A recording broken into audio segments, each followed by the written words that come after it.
Hello, everyone, and welcome to episode 13 of the MaryGoRound Podcast. My name is Mary Brasha, and I'm your host. This podcast is powered by Selkirk Sport. We are Pickleball.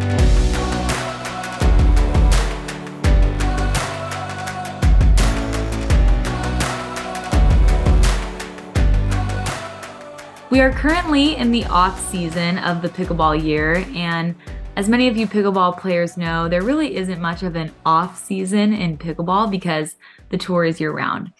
But I have been getting some questions on what I'm doing during the off season, so I thought I would share. First of all, the pickleball year is a very long one, and I have to take some time to rest and recover and relax. So while I've been playing a lot of pickleball because I'm addicted to pickleball, I could play 8 hours a day.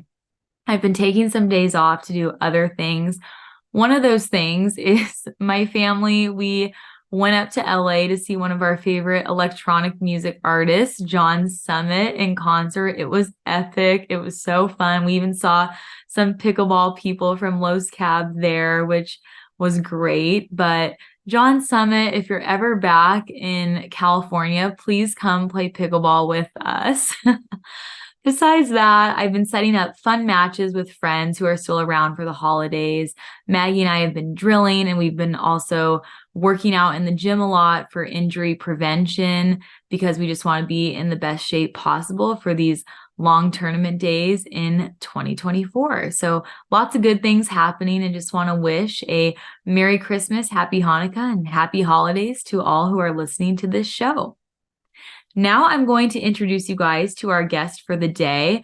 This gal is a fellow SoCal player. She is a former Boeing engineer turned full-time pro pickleball player and was just on the winning MLP Super Final team, the Chicago Slice. They just won the big event in San Clemente a few weeks ago. Please welcome to the show, Lacy Schneeman.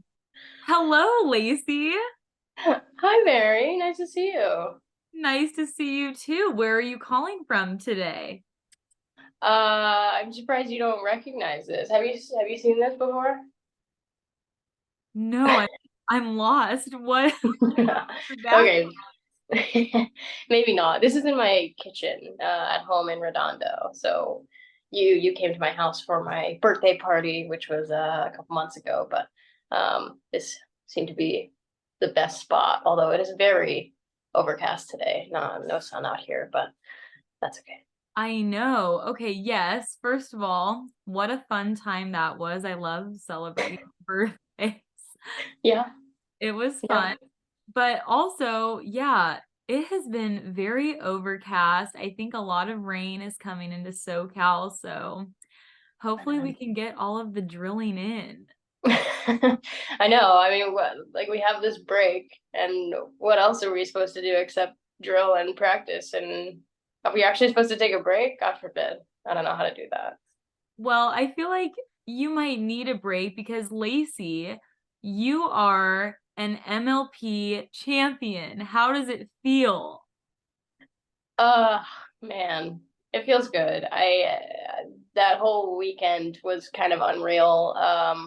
I mean, having the PPA finals and then getting kind of thrown into singles, that kind of started the whole 5-day sequence off to a kind of chaotic start. But yeah, got through the PPA finals and then just went up straight on into MLP. I don't know. We I don't think. I'll be honest, I don't know that we were like the most motivated team. I don't know that anyone was like the most motivated to be out there at the MLP finals or playoffs, just because it was kind of like felt thrown together a little bit. And it was on like a Monday, Tuesday, right after the PPA finals. So it's been a long year. Everyone was kind of exhausted. But I don't know. We went out there and played our hearts out and were able to keep some matches really close and just kind of grind it out really, especially, against DC and then against the squeeze in the final. Just especially Eric and I mean, Eric was amazing and mixed and our whole team somehow coming together to win 2 Dream Breakers was crazy. So I guess to answer your question, I mean, it feels good. It feels good for sure. Shout out the Chicago Slice, King Eric Lang. Love him. He is one of the best partners you can have in mixed Yeah. doubles. Keeps it so positive. I loved watching both of you guys on the court because I consider you both two good friends on tour, and I could just tell the energy was high, and especially knowing you guys like needed that match to kind of stay in it, and you just did it. Like, that's awesome. Yeah, no, I mean, I think Eric kind of pulled us through. In I think both of those matches when we were down, he was the one like firing the team up. He was the one that kept the positive energy. And I don't know. I think he played great in mix. I think he figured some things out over the course of the season. When he and I and the rest of our team didn't exactly have the best start in Atlanta. So and then had an okay weekend in Dallas, but still we're kind of disappointed with how well we had played so far. And I don't know. Yeah, he played great. I love playing with Eric. He's such a stud. He's yeah, like I said, such a supportive partner and so positive and gets really fired up, which is so fun to see. And then obviously I have to give a big thanks to Jesse and Ben as well, because they're rock solid always. Ben's the GOAT. No one can deny that part. And he has had a very long year. So for him to be able to, come out there and do his thing and help us out. And then Jessie, same, same, I don't think she ever takes a week off, takes a day off. Really, she plays like every tournament that exists on the PBA tour, on the MLP side of things as well, and just grinds it out. I know she was struggling a little bit with some like physical stuff, like a elbow thing, and just kind of the physical toll of the year, mental toll of the year. So I like so many kudos to her for her performance in the Dream Breaker against the Spookies, especially.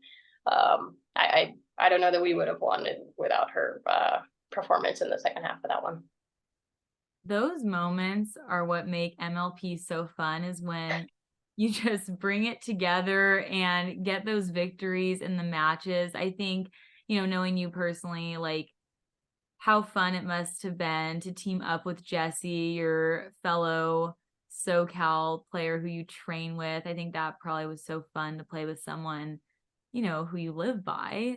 You can practice together. That's great. And then having Ben on your side, I'm so curious what that's like. Do you feel like you get, more strategy, or what do you feel like that experience was like?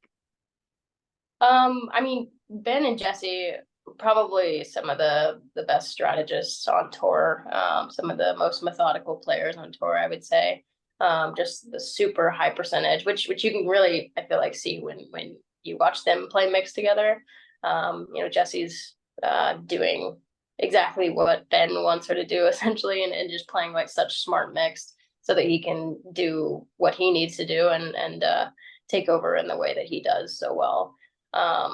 But yeah, I think it was super fun to hear from them. Essentially, before every game, every match, we would have a little chat about what exactly to pick on, what to look for, what kind of shots to hit, and I talked to Ben pretty extensively after gosh, I guess it was after Dallas when I played well, but like was still kind of unsure about a couple things. And he was super honest and open with me and gave me some feedback, some specific things to work on, some specific things to like continue to use to strengthen my game.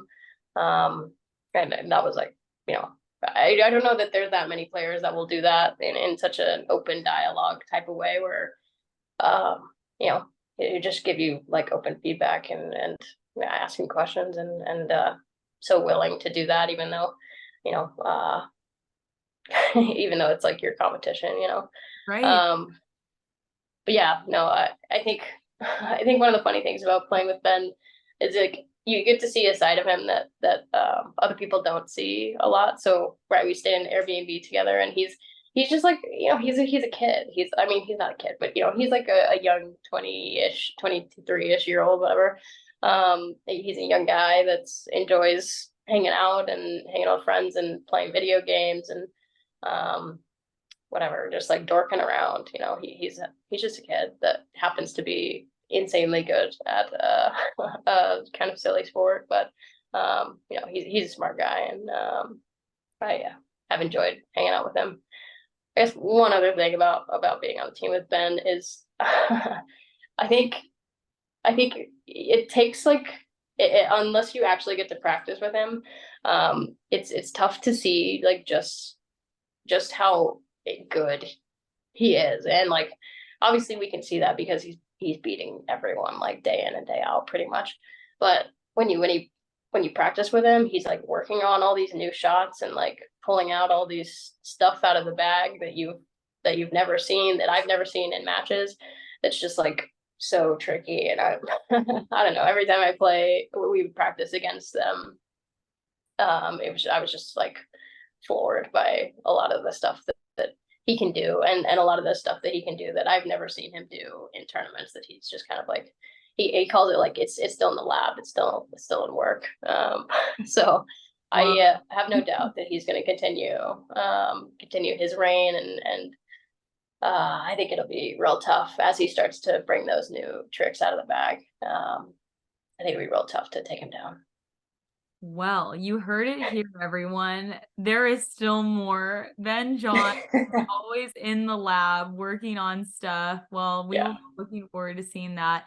Last thing about your MLP victory. Sure. What did that moment feel like for you? And how did your team celebrate?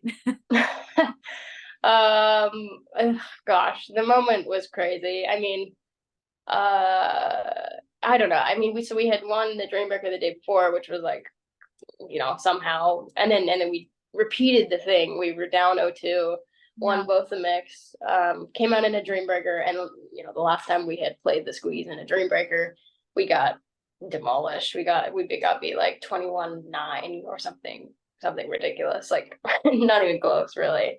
But this one, I don't know. Obviously, we were right there, and anything can happen in a Dreambreaker. So, it was close the whole first half. It was like we were up 11-10 at the switch.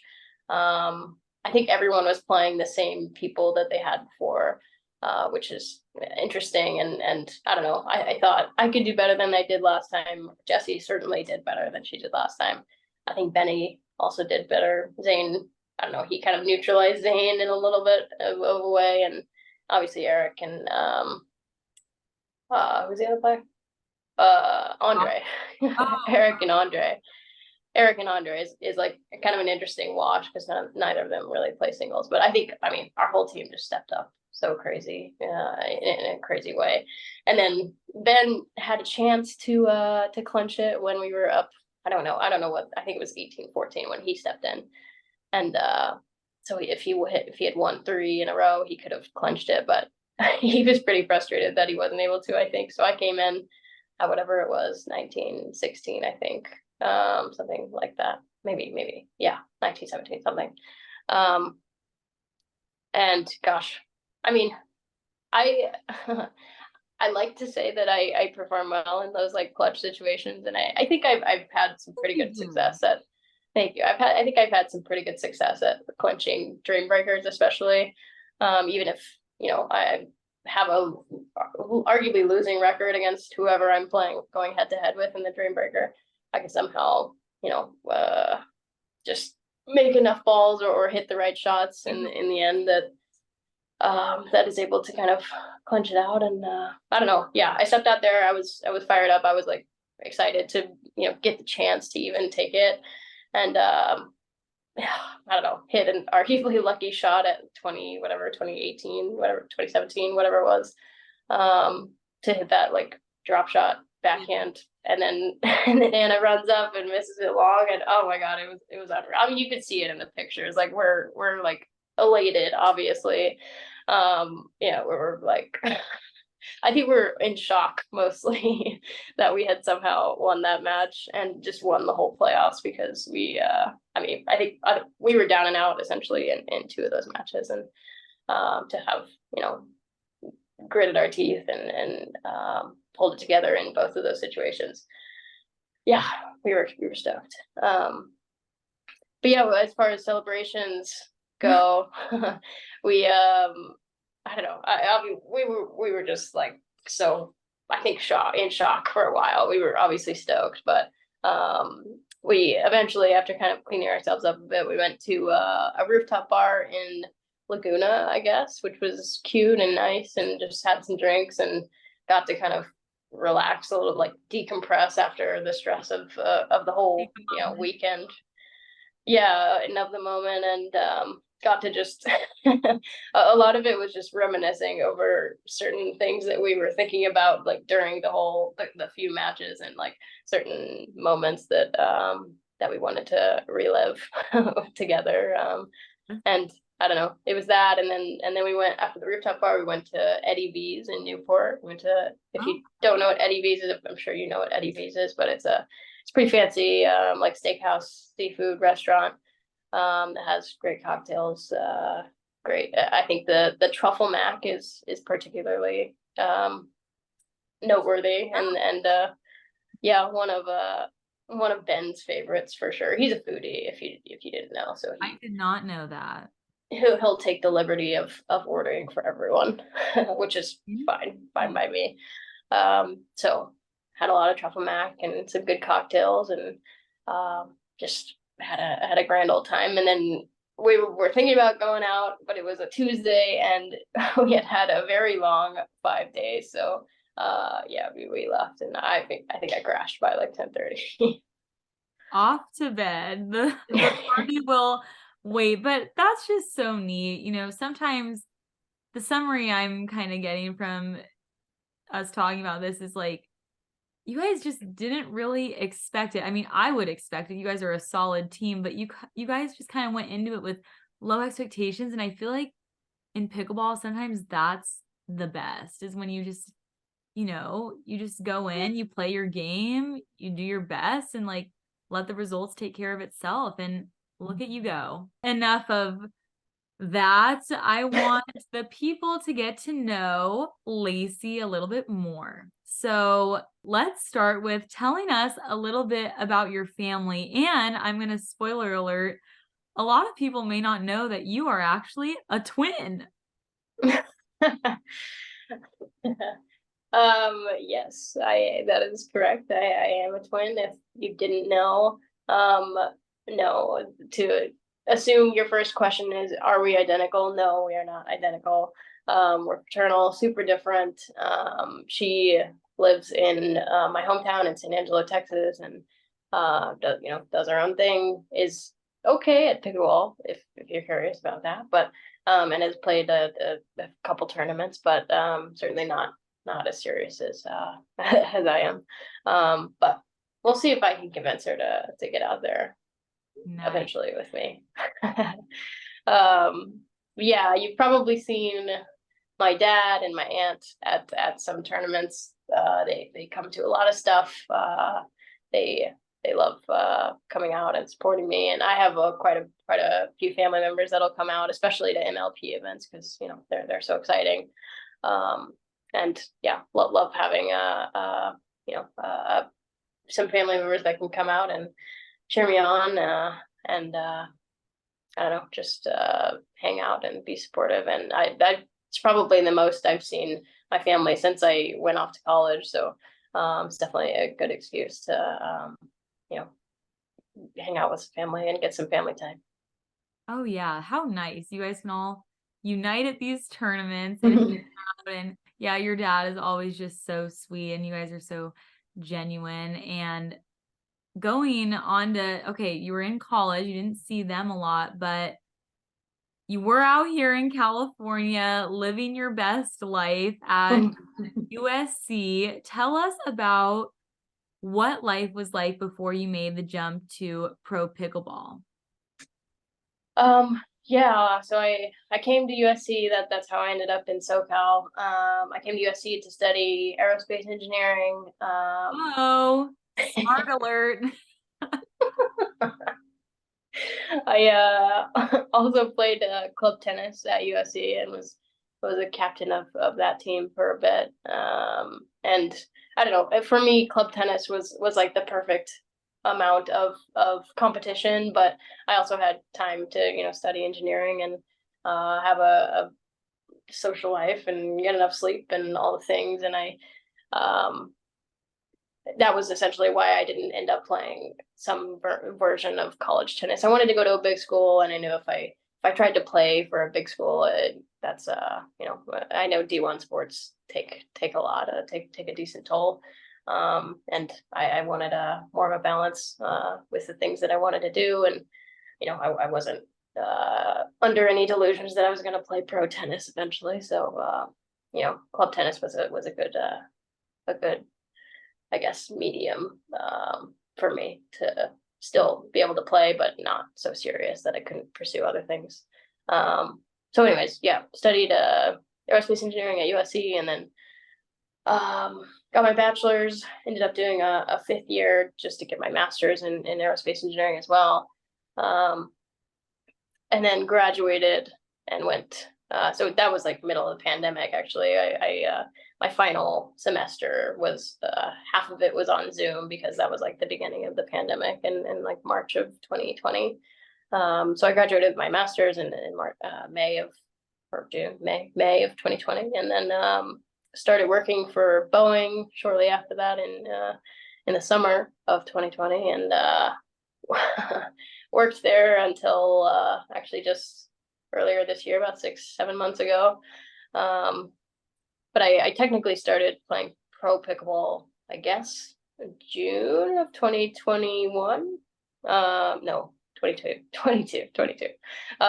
So I've been a sort of a pro pickleballer, depending on your definition, for a year and a half now.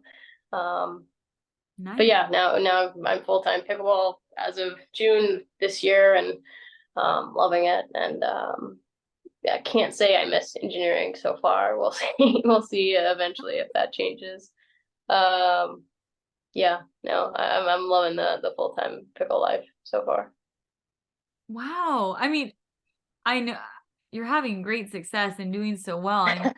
I would think so too, but I'm just so curious what kinds of projects you worked on at Boeing. I mean, that's just such a cool fun fact that you were an engineer.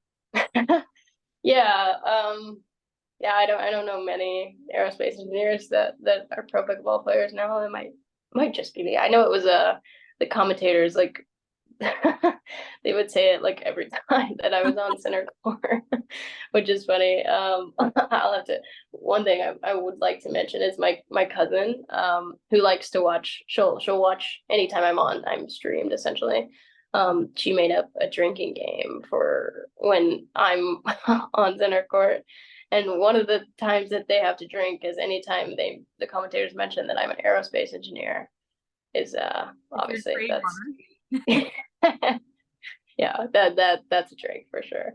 But yeah, some of the things I worked on. So I was a product design engineer for Boeing, and I worked on electronic units of satellites at Boeing. So do you know what a printed circuit board is? Don't make me sound dumb on this show. I'm not.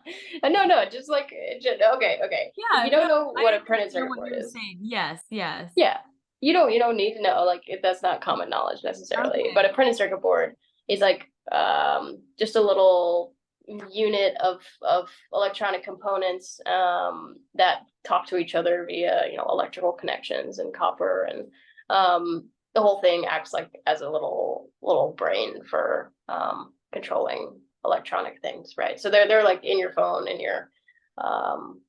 literally anything, and anything electronic uses a printed circuit board. But our satellites at Boeing used pretty complex versions of these things, and one of the things that I would do at Boeing was like design them or help design them. So I would take a kind of a plan from an electrical engineer, and then I would take that plan and like turn it into an actual design for this printed circuit board, for this complex printed circuit board. Yeah, that's like some of the, that's like one of more interesting things that I did there. Casual thing I did at Boeing, no, no big deal. Yeah, I don't know. Yeah, this for and you have to design it obviously for like space conditions and environments, and also like needs to withstand launch and all kinds of forces and whatever. Yeah. Wow. Well, I'm glad I learned something new today. This is great. Moving on though to my next question, which is kind of before you made that jump to full-time pickleball, was it hard for you to balance having a full-time job and trying to play pro pickleball? I'm sure it was, so I'm like answering for you, but I just remember like you having to go to work and then trying to squeeze in the drilling. So like how was that for you? Yeah, yeah, it was tough. You're correct. It was tough. How long was I doing that? I was doing that just about a year, I guess, was playing pro pickleball and working full time. But yeah, I mean, I was obviously working Monday through Friday, pretty regular hours, and then I would just try to drill or play in the evenings if I could, and then play tournaments on the weekends. And um, it was nice. I did have like a decently flexible schedule, and at some point I told my manager kind of what I was doing so that they kind of understood, why I was taking time off, or like how my schedule was going to be kind of weird, and they were super understanding with me, and at some point I was running through my PTO pretty quickly, and just was yeah, not close to zero, but running down the time pretty quickly. And I don't know, I think the hardest thing about working full time for me was and playing perfect ball for me was if I would go to a tournament on the weekend, which was like Friday, Saturday, Sunday, come back on Sunday, and then go to work first thing Monday morning. That Monday was like rough. I think it was just like the emotional and physical stress of the weekend was exhausting, and then having to kind of just reset in like Sunday night, basically reset Sunday night, and then come back to a somewhat mentally taxing work job Monday morning was it was tough, and I was always pretty tired like that Monday and Tuesday after a tournament weekend. And I think that's one of the things that's nice about not working full time now is you get those days to kind of reset and recoup and let your mind and body chill out. And that was like the hardest thing for me was going back into work Monday, Tuesday, and then you have like a full week of work, and then having to go rinse and repeat. And it was just mentally and emotionally exhausting. It was a grind for sure. And playing pro pickleball is already a grind, but putting a full-time job on top of it was grindier. Whoa. Lacy, we are in the off season. What are you working on in your game? And what is a tip for someone who's trying to work on that same thing as you? Gosh, I don't want to spoil all the things that I'm working on. But I'm definitely I'm definitely trying to learn some new tricks. Some things that I will hopefully be bringing out, in January, at the first event. So some things that involve using my athleticism a little bit more extensively. I think something that I'm always working on and probably will forever is just like being more consistent and being able to bring a higher level more consistently. So that kind of for me looks like drilling dinking, drilling dropping, drilling drives, all the things that sometimes I can kind of rack up the unforced errors, and trying to just keep those to a minimum. And I think if I'm playing with a very low amount of unforced errors and I'm kind of playing my aggressive game, I think it's tough to be me. Yeah, exactly. So trying to cut down on all that stuff, but also add a few new things that that'll keep me kind of tricky, and then I don't know, more of a threat out there. So yeah, doing all of those things, and just trying some new paddles, and in the meantime as well. But yeah, I think Look at some. Yeah, some behind me here. You may want to try. looky.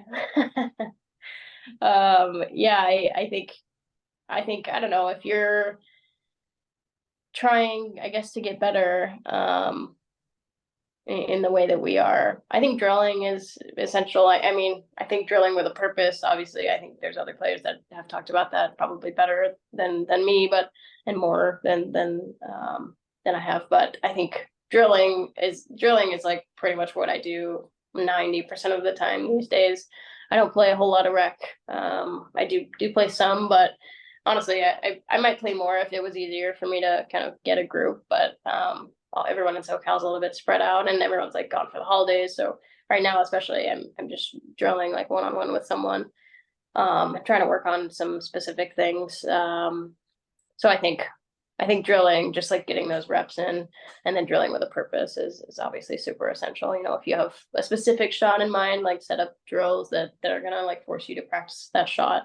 And then something that I'm trying to do a little bit more actually is instead of just that I've started to do in the past couple months, actually, instead of just, you know, drilling drops down the line and then drilling like cross court dinks, is like really implementing some skinny singles to like kind of put it all together and make it more realistic. And I don't love skinny singles. I think it's I think it's really exhausting, but and it's sometimes not the most realistic when you don't have a full court to play against, but I think it's really good when you're you know, really trying to be realistic in like serves and returns, and then hitting third shots off of returns as opposed to like off of someone that's like standing at the net hitting roll volleys at you.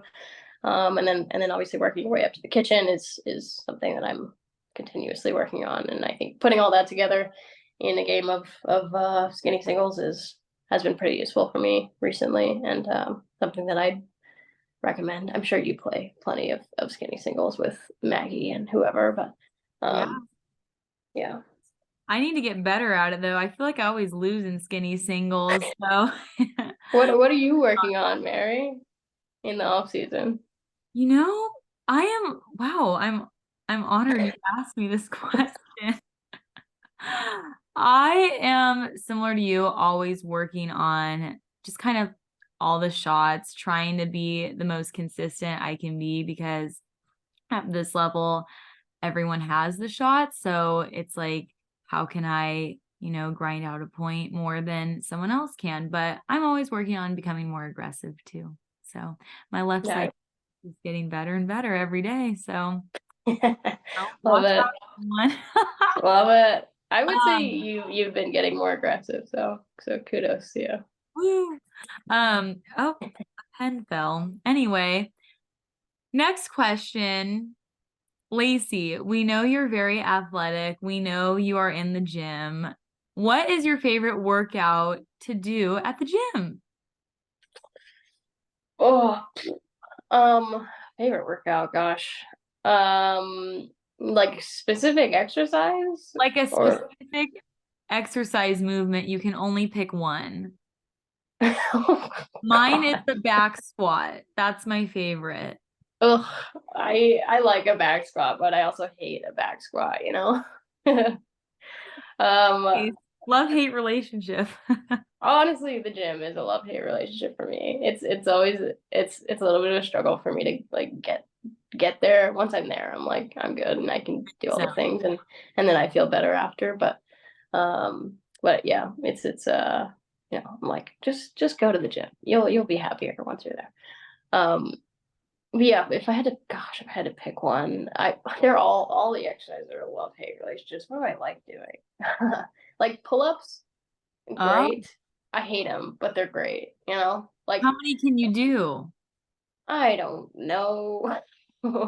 It depends on the day. Maybe like maybe 10. 10 might be pushing it. Well, that's like way more than I can do. So that's yeah. Pull-ups are kind of a fun little flex though, for sure, because I think there's not actually that many women that can do like unassisted pull-ups. And then I've been doing this since I was a kid, which is kind of partially why I can. But yeah, that's a kind of a fun thing to kind of show off in the gym, because you'll get a lot of like looks, and they're like, oh, nice. Okay, well, good to know. I gotta work on my pull-ups to be cool. Yeah, let's go to the gym, Mary. Yes, we will have to go to the Lowe's Cab gym soon. Yeah. Lacy, it has been such a pleasure chatting with you. And I chat with you often because we do get to train together, which is great to have, friends on tour. It's such a crazy life. But wanted to ask as the final question, if you're going to a karaoke bar after you win the MLP Super Finals, what song are you singing? Tell the people. Oh my gosh. Put me on the spot. Gosh, what is my go-to karaoke song? Maybe, I have a couple in my head. Maybe like 1,000 miles. You know that one? Or I'm Yours by Jason Mraz. Oh, nice. Or gosh, I don't know. Yeah, I one of the ones I would think about doing but would never actually do is Baby Got Back. I People love that song, but it's only everyone only knows the very beginning of that song, where he sings the chorus, and then it goes into a rap that's like pretty difficult to sing. So You know it? no, God, no, not at all. I don't think anyone knows it, which is why I'm saying I don't think, like, this is a warning essentially for everyone that wants to do karaoke. Even if Baby Got Back is tempting, wouldn't recommend, because Okay. I've seen it done and failed. But yeah, maybe, well, I don't know, 1,000 miles is maybe my first choice. We've got a variety of choices in the lineup. So now I'm curious to see it come to life. I guess, after the holidays, we'll have to get a group together and go sing. Lacy, thank you so much for coming on the MaryGoRound Podcast. It has been fun learning more about you. And thank you to everyone who tuned into this episode. We will see you next time. Bye. Thanks for having me, Mary. Bye.